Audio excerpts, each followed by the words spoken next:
Hello दोस्तों, कहानी की इस नई सीरीज में आप सभी का स्वागत है। आज की इस कहानी का नाम है छोटे कपड़े वाली बहू। यह एक सास बहू की कहानी है। अगर आपको हिंदी कहानी, मॉरल स्टोरी इन हिंदी या बेड टाइम स्टोरीज पढ़ने का शौक है तो इस कहानी को पूरा जरूर पढ़ें और सुने। आईने के सामने खड़ी होकर रितिका तैयार हो रही थी। उसने मिनी ड्रेस पहन रखी थी। लाल रंग की लिपस्टिक और आंखों में काजल लगाकर वो बहुत ही सुंदर दिख रही थी। उसने बाल में अच्छे से जूड़ा भी बनाया था। अपनी खूबसूरती को आईने में निहारते हुए वो गालों में पाउडर लगा रही थी। रितिका, थोड़ा टच अप और कर लेती हूँ। शादी में जाना है तो मेकअप तो थोड़ा हेवी होना चाहिए ना, तभी तो लोगों की नजर दूल्हा दुल्हन के अलावा मुझ पर भी पड़ेगी। कुछ देर बाद वो पूरी तरह तैयार हो गई लेकिन उसे डीओ नहीं मिल रहा था। उसने इधर उधर देखा लेकिन डीओ नहीं दिखा। रितिका, ओह, ये ड्यू कहाँ चला गया? यही तो रखा था। रवि से पूछती हूँ। उसके बाद उसने ऊंची हील वाली सैंडल पहनी और खटखट करती हुई ड्राइंग रूम में आई जहां उसका हस्बैंड मोबाइल में गेम खेल रहा था। रितिका, तुमने मेरा ड्यू देखा है क्या? लेकिन रवि मोबाइल गेम में इतना व्यस्त था कि उसने अपनी वाइफ की बात सुनी ही नहीं। एक दो बार रितिका ने फिर से रवि से वही बात पूछी लेकिन वो तो मोबाइल गेम में पूरी तरह घुसा हुआ था। ये देखकर रितिका को गुस्सा आ गया और वो रवि के पास गई और उसके हाथ से उसका मोबाइल छीन लिया। रवि, अरे ये तुम क्या कर रही हो? ये बोलकर उसने जैसे ही अपनी पत्नी की ओर देखा, वो देखता ही रह गया। कुछ देर रितिका भी उसे घूरते हुए देखती रही और फिर कहा, रितिका, क्या बात है? तुम मुझे ऐसे घूर कर क्यों देख रहे हो? पहले तुमने मुझे कभी देखा नहीं है क्या? रवि, तुम ये पहनकर जा रही हो शादी में, इस मिनी स्कर्ट में? रितिका, क्यों? कुछ खराबी है क्या इसमें? रवि, अरे नहीं नहीं, खराबी नहीं है। लेकिन तुम्हें पता है ना कि कितनी ठंड है बाहर। हर दिन न्यूज में ठंड के कहर की खबर छप रही है। अगर तुम ऐसी ड्रेस में जाओगी तो लोग क्या कहेंगे? रितिका, शादी के पहले तो तुम बड़े मॉडर्न बनते थे। शादी के बाद तुम भी टिपिकल मर्द हो गए हो। अरे, लोग क्या कहेंगे, ये सोचकर मैं कपड़े पहनना छोड़ दूं? अजी सुनो, मुझे नहीं जाना तुम्हारे साथ शादी में, तुम ही जाओ अकेले। ये कहकर रितिका गुस्से में अपने कमरे में जाने लगी तो रवि ने उसका हाथ पकड़ लिया। रितिका, छोड़ो, छोड़ो मेरा हाथ। सारे के सारे मर्द एक जैसे ही होते हैं। शादी के पहले उनका अलग चेहरा होता है और शादी के बाद तो उन्हें लगता है कि औरतें बस उनके इशारों पर चलती रहे। वो जो चाहे औरतें वही करें, जो चाहे पहने, जो चाहे खाएं, जहां वो चाहे औरतें जाएं। अरे, आप लोग को पत्नी नहीं दासी चाहिए होती है। रवि, रितिका देखो, तुम बात को क्यों खींच रही हो? रितिका, मैं खींच रही हूं? लो कर लो बात।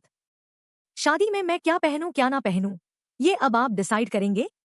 रवि, रितिका, मैं ये कह रहा हूं कि मैं तुम्हारे कपड़े डिसाइड करूंगा। तुम्हें जो पहनना है पहनो लेकिन तुम देख रही हो ना कितनी सर्दी है। अगर इन छोटे कपड़ों में तुम बाहर जाओगी तो बीमार होने का डर है। रितिका, बीमार? बीमार तो बहाना है रवि, तुम खुद नहीं चाहते कि मैं तुम्हारे साथ शादी में ऐसे कपड़ों में जाऊं। रवि, नहीं आशना, ऐसा बिल्कुल नहीं है। तुम्हारा अगर मिनी ड्रेस में ही शादी अटेंड करने का मन है तो नो प्रॉब्लम। रवि बात ज्यादा बढ़ाना नहीं चाहता था क्योंकि उसे पता था कि रितिका सुनेगी नहीं। रितिका मिनी ड्रेस में ही शादी में पहुंच गई। वहां सभी की नजर उसी पर टिक गई। सभी उसे घूर घूर कर देख रहे थे।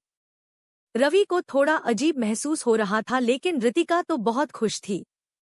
रितिका, देख रहे हो, सभी मुझे कैसे घूर घूर कर देख रहे हैं। लगता है मैं कुछ ज्यादा ही ब्यूटीफुल लग रही हूँ। और एक तुम थे जिसने घर पर कितनी नौटंकी की इन कपड़ों को लेकर। रवि ने रितिका की बातों का कोई जवाब नहीं दिया। उधर रवि के सामने तो नहीं, लेकिन उसकी पीठ पीछे सभी रितिका के कपड़ों को लेकर बातें बना रहे थे। शर्मा, अरे यार, रवि की वाइफ को क्या हो गया? वर्मा, देख रहे हो कैसी ड्रेस पहन के आई है। वर्मा, अच्छी तो है ड्रेस। शर्मा, शर्मा, अरे ड्रेस तो अच्छी है लेकिन इतनी सर्दी में कौन ऐसी ड्रेस पहनता है भाई। गजब हाल है भाई, गजब हाल है। वर्मा, अरे जिसने ऐसे कपड़े पहने हैं उसे सर्दी नहीं लग रही तो तुम क्यों अपना खून जला रहे हो? चलो अब पेट पूजा का समय हो गया है। सुना है शादी में 5 स्टार होटल के शेफ बुलाए गए हैं। खाना खाते वक्त भी सभी की नजर रितिका पर ही थी, लेकिन रितिका को लग रहा था कि सभी उसकी खूबसूरती को निहार रहे हैं। रितिका, रवि, सभी लोग मुझे घूर रहे हैं और एक तुम हो कि खाने पर टूट पड़े हो। एक सेल्फी तो ले लो।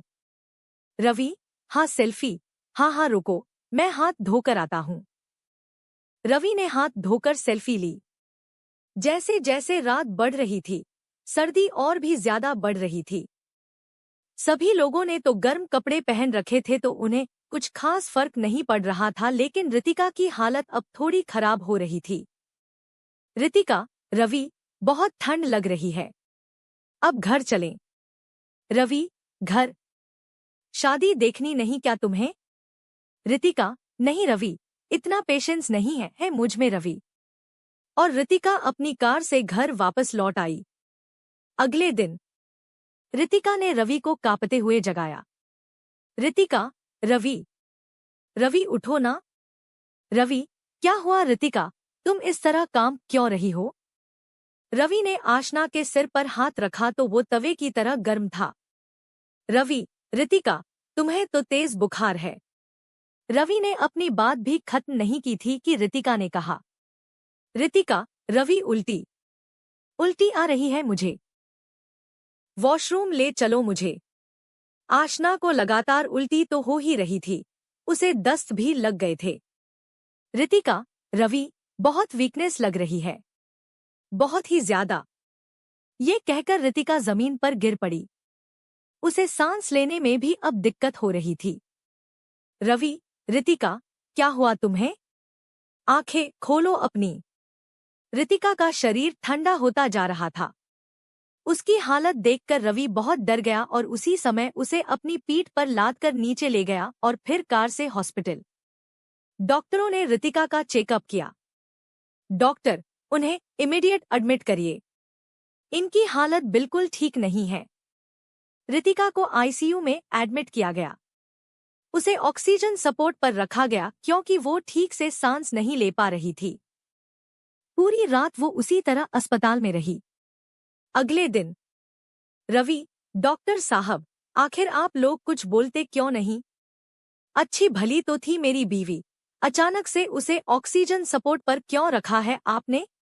कोई चिंता की बात है क्या? डॉक्टर, हाँ हाँ, चिंता की बात तो है। उनका जस्ट पूरी तरह से जाम हो गया है, सीवियर निमोनिया हो गया है उन्हें। उन्हें भयानक ठंड लगी है।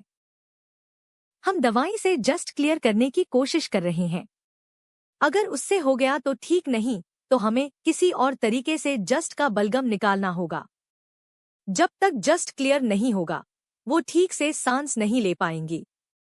डॉक्टर की बात को सुनकर रवि का चेहरा पीला पड़ गया। उसे कल रात की सारी बात याद आ गई। रवि, मन में मैंने कितना मना किया था उसे, लेकिन उसने मेरी बात मानी नहीं। ईश्वर, रितिका को ठीक कर दो। पूरी रात रवि रितिका के लिए भगवान से प्रार्थना करता रहा, लेकिन अगले 2 दिन तक रितिका की तबीयत में कोई सुधार नहीं आया और तीसरे दिन की बात है। रात का समय था। रवि अस्पताल के बाहर बैठा हुआ था। उसे नींद आ रही थी। तभी एक डॉक्टर उसके पास आए और उन्होंने कहा, डॉक्टर, आई एम सॉरी, हम आपकी पत्नी को नहीं बचा सके। डॉक्टर की ये बात सुनकर रवि की आंखों के आगे अंधेरा छा गया। वो भागा भागा आईसीयू में गया और वहां जाकर उसकी सांसें थम सी गई।